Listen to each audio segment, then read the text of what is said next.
السلام علیکم ورحمۃ اللہ دوست اور ماما. وعلیکم السلام ورحمۃ اللہ دوست اور Shahnawaz. Welcome to our channel. Bisha, today we are going to read you a story from ہمارا آقا to you. This is so good. دوستو جیسا کہ آپ جانتے ہیں ہم نے یہ کتاب ہمارا آقا شروع کی ہوئی ہے. امید ہے کہ آپ نے اس کی ساری جو پچھلی ویڈیوز ہیں وہ دیکھ لی ہوں گی.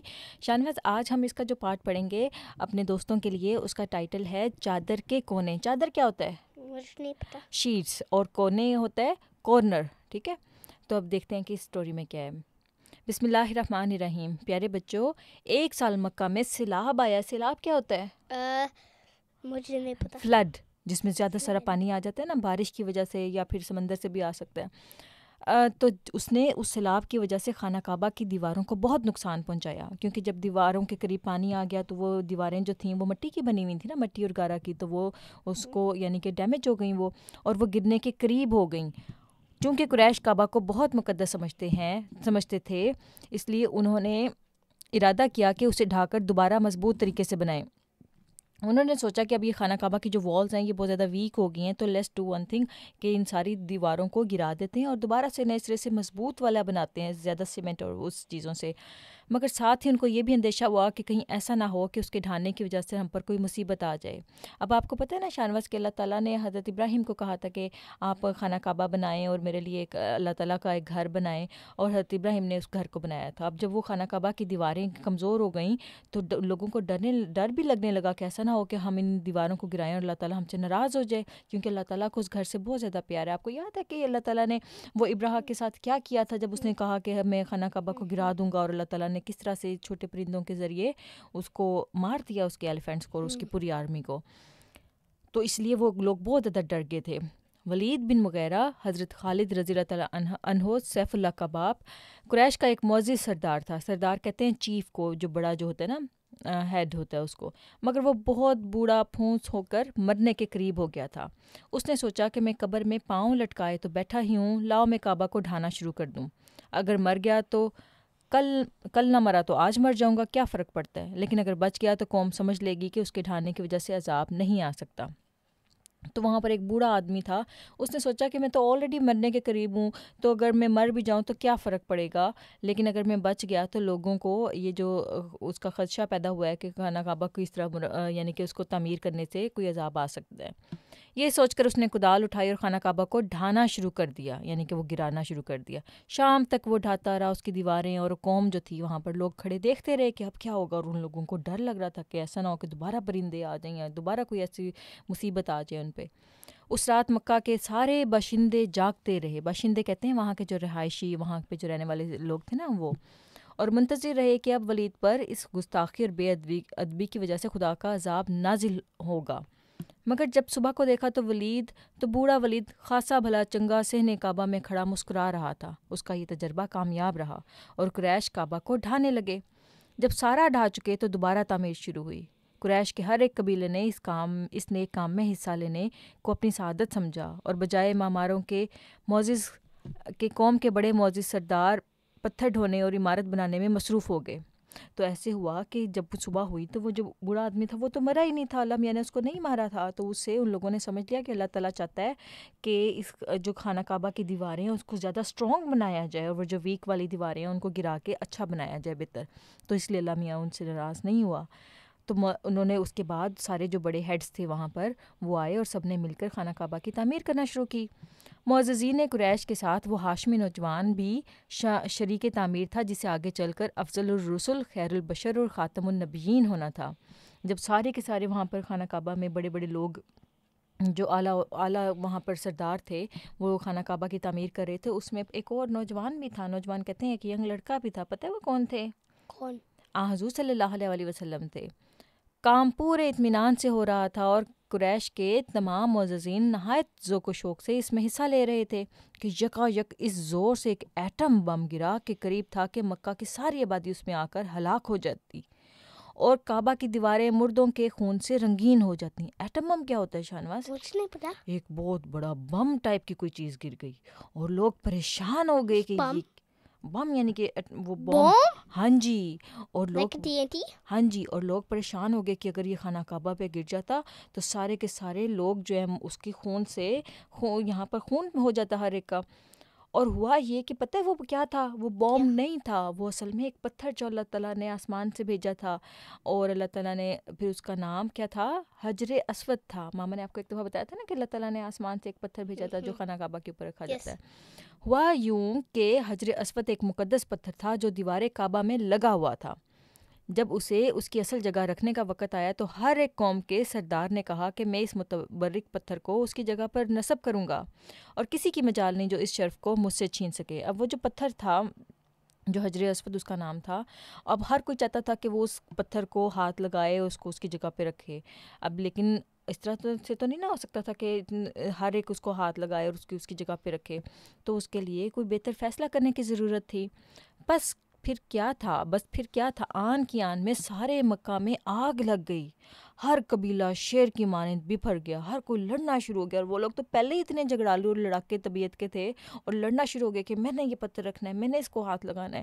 اینٹ گارا اور پتھر پھینک کر لوگوں نے تلواریں سنبھال لیں اور مرنے مرانے پر آمادہ ہو گئے کا مطلب یہ ہے کہ وہ مینٹلی طور پر پریپیئر ہو گئے کہ اب تو ہم اس کو لوگوں کو مار بھی دیں گے, ان کو قتل بھی کر دیں گے. اور پیالوں میں انسانی خون بھر گئے, اس میں انگلیاں ڈبو کر قسمیں کھائی گئیں کہ یا اپنا حق لیں گے یا ہمارا بچہ کٹ مرے گا. دیکھو اللہ تعالیٰ ان کے دلوں میں خانہ کعبہ کی کس قدر محبت تھی اور غیرت تھی کہ انہوں نے سوچا کہ ہمارا سردار, ہر کوئی چاہتا تھا کہ اس قبیلے کا سردار جو ہے وہ اس پتھر کو وہاں پہ لگائے. اور انہوں نے قسمیں اٹھائیں, پھر وہاں پر کے رواج کے مطابق انسانی خون انہوں نے پیالوں میں ڈالا اپنا, اور اس کے اوپر قسم اٹھائی کہ یا تو ہم اپنا حق لیں گے یا پھر ہم پورے کے پورے اپنی جانیں دے دیں گے. کعبہ کی تاریخ میں ایسا ہولناک واقعہ کبھی پیش نہیں آیا. آج شہر کے ہر شخص کو چشمے تصور سے مکہ کی گلیوں میں خون کی ندیاں بہتی ہوئی اور ان میں انسانی لاشیں تیرتی ہوئی نظر آ رہی تھیں. ایک تلوار ہوا میں بلند ہونے کی دیر تھی, فوراً ہی ذرا ہی دیر میں سارے مکہ کی صفائی ہو جاتی اور کوئی شخص بھی باقی نہ رہتا. اب یہ سارے لڑائی جھگڑا ہو رہا تھا, ہر بندہ چاہ رہا تھا کہ وہ اس خانہ کعبہ, وہ جو مقدس پتھر تھا نا, ہولی پتھر جو اللہ تعالیٰ نے آسمان سے بھیجا تھا, اس کو اٹھا کے وہ لگائے. اور لوگ تیار تھے کہ بس اب لڑائی جھگڑا ہونے والا ہے. اس نہایت خطرناک صورتحال کو دیکھ کر بعض بوڑھے لوگوں نے آپس میں صلح صفائی کروانے کی کوشش کی, لیکن کوئی قبیلہ بھی اپنا حق چھوڑنے کو تیار نہ ہوا. میانوں میں تلواریں باہر نکلنے کے لیے تڑپ رہی تھیں, اور ترکشوں میں تیر ایک دوسرے کا سینہ چھیدنے کے لیے بے چین تھے. یہ جھگڑا 4 دن تک ہوتا رہا مگر کوئی فیصلہ نہ ہو سکا. چوتھے دن ایک معزز سردار ابو امیہ بن مغیرہ نے بہت سوچنے کے بعد سرداران قریش کے سامنے یہ تجویز پیش کی کہ کل صبح نہایت سویرے جو شخص خانہ کعبہ میں سب سے پہلے داخل ہو وہ اس جھگڑے کا جو فیصلہ کرتے سب لوگ اسے بلا چون چرا قبول کر لیں. انہوں نے پھر ایک تجویز نکالی. انہوں نے کہا کہ سب لوگ ابھی گھر جائیں اور ارلی مارننگ جو سب سے پہلے یہاں پر خانہ کعبہ کے قریب آئے گا اور وہ جو بھی ڈیسیژن کرے گا ہمارے جھگڑے کا, ہم اس کو ایکسیپٹ کریں گے, اس کو ایڈمٹ کریں گے اور اس کو فالو کریں گے. اور پھر سب لوگوں نے کہا ہاں یہ منظور ہے. منظور کا مطلب ہوتا ہے اگریڈ. اور ہر طرف سے آوازیں آنا شروع ہو گئیں. کل صبح انتظار میں ہر شخص نے بے چینی میں گھڑیاں گننا شروع کر دیں. گھڑیاں گننے کا مطلب ہوتا ہے کہ ہر ایک نے ٹائم دیکھنا شروع کر دیا کہ کب صبح ہوگی, ہم جلدی جائیں گے اور ہم جا کے اس کے بارے میں ایک اچھا فیصلہ کریں گے. صبح کو سب سے پہلے جو شخص خانہ کعبہ میں داخل ہوا اتفاق سے وہ سردار قریش کا پوتا, آمنہ کا لال اور عبداللہ کا لخت جگر اور خدیجہ رضی اللہ تعالیٰ عنہا کا شوہر تھا, یعنی کہ ہسبینڈ تھا. وہ حضور صلی اللہ علیہ وسلم تھے جو سب سے پہلے وہاں پہ چلے گئے, ہے نا.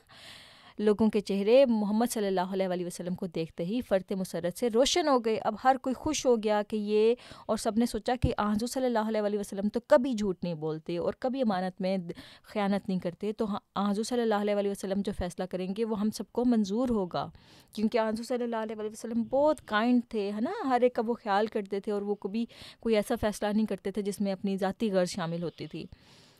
اچھا, تو ہر شخص خوشی سے چلایا یہ صادق ہے, یہ امین ہے, ہمیں اس کا فیصلہ منظور ہے. صادق کہتے ہیں جو سچا ہو اور امین کہتے ہیں جو امانت کا حق ادا کرنے والا ہو. ہاشمی نے اپنے ایک آدمی کا یہ اعزاز دیکھ کر فخر سے پھولے نہ سمائے. فخر بنو ہاشم آگے بڑھا اور اپنے جسم پر چادر اتاری، اپنے جسم پر سے چادر اتاری. اس زمانے میں شاہنواز ایسے ہوتا تھا کہ لوگ اپنی کپڑے اس طرح سے ڈھیلے ہوتے تھے اور لوگ اپنے باڈیز کو چادر سے کور کر کے رکھتے تھے. کوئی چادر پکڑتے تھے اور اس کو اپنے باڈی کے گرد ریپ کر لیتے تھے. یہ ان کو زیادہ آسان لگتا تھا. صحن کعبہ میں اسے بچھایا اور حضور صلی اللہ علیہ وسلم آگے بڑھے اور انہوں نے بتاؤں کیا آئیڈیا نکالا. انہوں نے اپنے باڈی کے اوپر سے وہ جو چادر انہوں نے پہنی ہوئی تھی نا شیٹ، اس کو اتارا اور اسپریڈ کر دیا فلور کے اوپر. اور بتاتے ہیں نا پھر اس کے بعد حضور صلی اللہ علیہ وسلم نے کہا کہ اچھا اس جھگڑے کو ختم کرو، اور حجر اسود وہ جو پتھر تھا نا جو آسمان سے آتا اس کو اس شیٹ کے اوپر رکھ دیا. اور پھر حضور صلی اللہ علیہ وسلم نے فرمایا، اس کے بعد تمام سرداروں سے فرمایا آپ صاحبان چادر کے کونوں کو پکڑ کر اٹھائیں. اور پھر حضور صلی اللہ علیہ وسلم نے فرمایا کہ یوں کرو اب سارے لوگ اس چادر کے کونوں کو پکڑو اور سب مل کر اس کو خانہ کعبہ کے اوپر لگا دو. wasn't that a brilliant idea؟ ہے نا. تو دیکھا حضور صلی اللہ علیہ وسلم کتنے ذہین بھی تھے. اپنے نوجوان ثالث کے ارشاد کی تعمیل میں سرداران قریش نے نہایت ذوق و شوق سے چادر کے کونوں کو پکڑ کر اوپر اٹھا لیا. نوجوان ثالث نے فرمایا ابھی اور سرداران قریش چادر اوپر اٹھاتے رہے. تو حضور صلی اللہ علیہ وسلم نے اور باقی کے وہاں پہ جو بڑے بڑے چیفز تھے نا، ہیڈز تھے وہاں پر، ان سب نے مل کر چادر کو کونوں سے پکڑا اور پھر اس کے اندر حجر اسود وہ پتھر تھا نا، اور پھر آہستہ آہستہ اس کو اوپر کرتے گئے یہاں تک کہ وہ خانہ کعبہ کی چھت پہ آ گیا. اور سرداران قریش چادر اوپر اٹھاتے رہے. جب چادر دیوار کے اس مقام تک پہنچ گئی جہاں پتھر کو نصب کرنا تھا تو ہونے والے رحمت للعالمین نے اپنے دستے مبارک سے پتھر کو اٹھایا اور اس کی جگہ پر رکھ دیا. تو حضور صلی اللہ علیہ وسلم نے پھر کیا کیا، جب وہ اس جگہ پہ جہاں پہ انہوں نے ارادہ کیا تھا نا کہ اس جگہ پہ خانہ کعبہ کے ہم نے وہ پتھر لگانا ہے جو آسمان سے آیا ہے، تو پھر وہ جب وہ چادر کو اٹھاتے گئے، لفٹ کرتے گئے اور اس جگہ تک وہ جب ریز ہو گیا تو پھر حضور صلی اللہ علیہ وسلم نے اپنے پیارے ہاتھوں سے اس کو اٹھایا اور اس کو وہاں پہ رکھ دیا. اس طرح اس نوجوان کی دور اندیشی، عقل مندی اور صلح کل پالیسی کی بدولت 1 منٹ میں اس عظیم الشان فتنے کی آگ بجھ گئی جس کی لپیٹ میں سارا مکہ بھسم ہو کر رہ جاتا. کعبہ کی دیواریں اسی طرح کھڑی رہتی اور حجر اسود بھی اسی طرح زمین پر پڑا رہتا، مگر مکہ کا ایک آدمی بھی زندہ نہ بچتا. یہ تھا میرے آقا صلی اللہ علیہ وسلم کا سب سے پہلا پبلک فیصلہ. پبلک کہتے ہیں جو عوامی فیصلہ ہو. شاہنواز آپ کو اچھا لگا آج کا واقعہ؟ دوستو یہ تھا آج کا واقعہ. انشاءاللہ ہم اس کو کنٹینیو کریں گے آنے والی ویڈیوز میں. تو تب تک کے لیے What has 4 legs but doesn't move? Okay, what is that? A chair. I have one more. No, that's okay. Please. Haan. What moves but it eats a sandwich? A burger. اچھا okay. اللہ حافظ دوستو. اللہ حافظ burger.